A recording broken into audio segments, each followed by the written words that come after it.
Hey, what's going on, guys? Welcome back to another YouTube video. Today, I'm going to be walking you guys through 5 things that I wish I knew before I got into investing in real estate. I know that's a pretty general term, but this will pretty much apply to any kind of real estate investing that you might want to be getting into. But before we start the video, I just want to let you guys know I dropped my 8-week coaching program called Wholesale Accelerator. Where essentially, I'm taking people that want to get into wholesale real estate, taking them up to 15K plus per month in profit, running a wholesale real estate business in less than 90 days. So if you want to learn more about it and speak with me and see if you'd be a good fit for the program, check out the link in the description where you can sign up for a call with me. But with that said, let's get right into the YouTube video.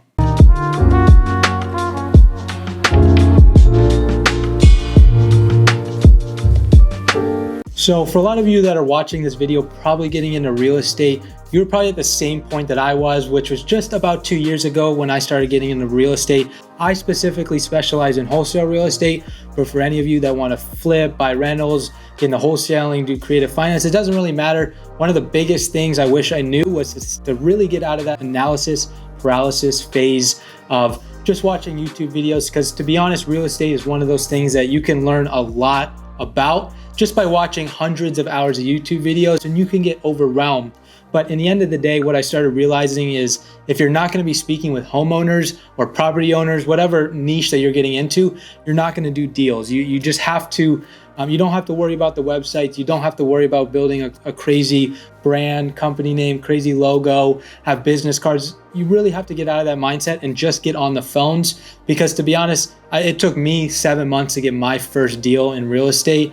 For you, that might be 1 month or it could be 2 years. It just kind of depends on how efficiently and well you speak to property owners. Now, number 2 is something that I know a lot of you probably struggle with and are probably still, before watching this video, don't know, is that to get into real estate, you really don't need a crazy amount of money. Well, one, in my opinion, you should never really buy real estate all cash unless you're a big hedge fund. So you really don't need hundreds of thousands of dollars sitting in your bank account or savings account to go buy these properties. But even if you're going to go buy a property 3% down or whatever you could qualify for, sometimes that's 10, 15, 20, 30, 40, $50,000, which a lot of you probably don't have. And that's no shame. I mean, I was in that position 2 years ago, and I mean, I could barely pay rent, but you don't need a crazy amount of money. With that said, you just have to pivot with how much money you have to what kind of industry you want to get into, or more niche you want to get into in the real estate industry, right? So the reason I started into wholesale real estate was because you don't need a crazy amount of money. We don't put our own money down to go buy these properties.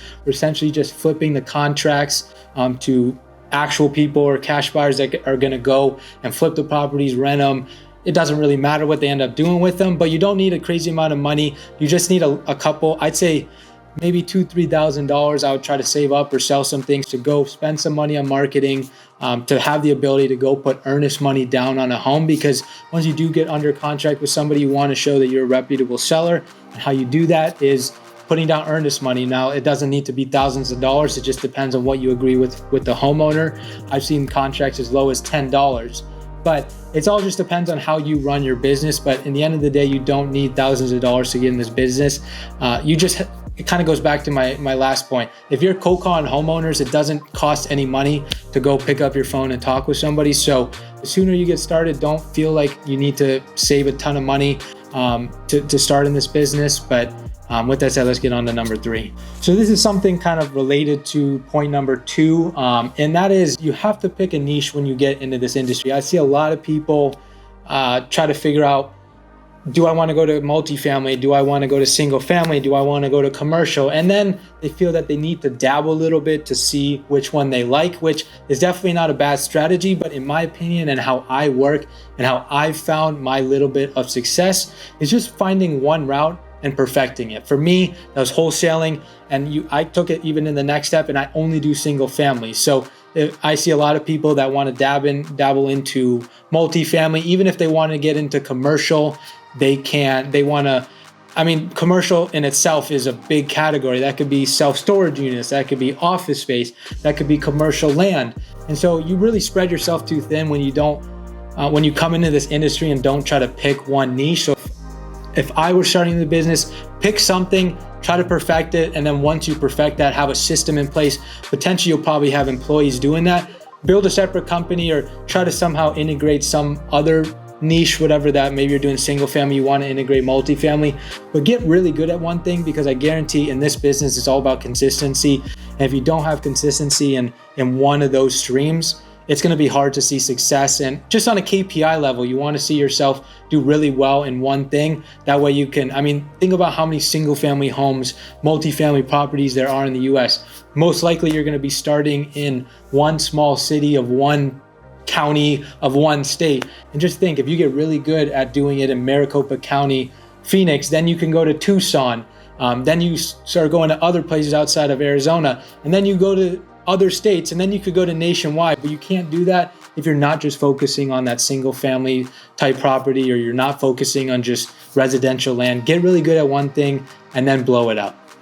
So number 4, and something I really wish I knew when I started, and it's still something, to be honest, I'm still working on today just based on my personality type, is honestly the loudest person in real estate does the most deals. Putting yourself out there is going to change the game.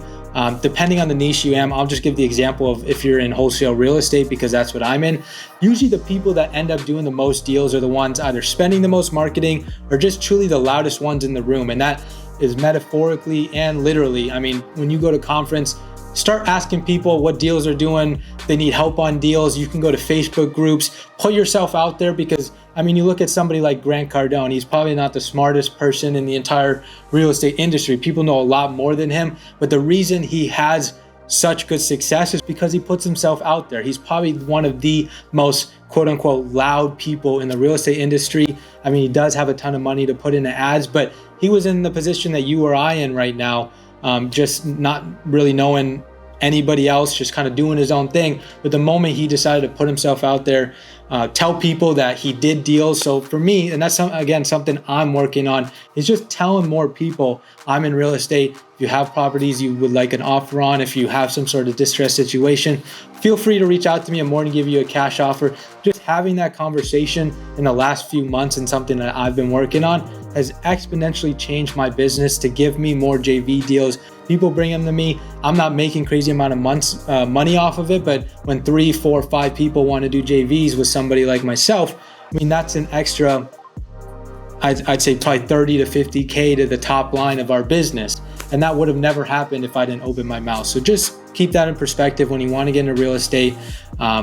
Do it in a humble way, but try to be one of the loudest people in the room. And the last point, and something that I'm specifically dealing with a lot, and that's why I want to include in this video, is real estate is a high stress position, especially when you're running an operation by yourself, which I'm not, but I still see a lot of issues that arise. There's a lot of things that you have to deal with in the real estate industry, ranging from angry sellers to bad reviews for your companies just because a seller lied to you.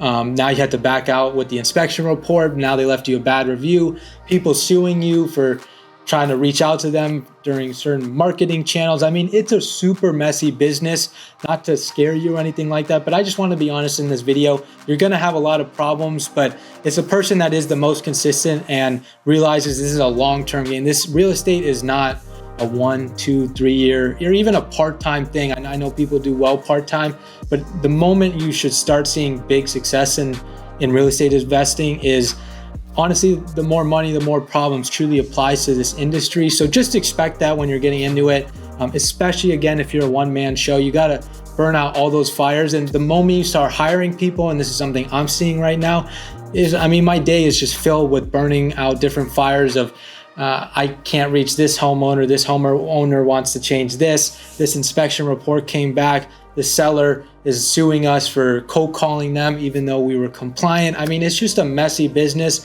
With that said, in my opinion, it's worth it if you want to make a lot of money.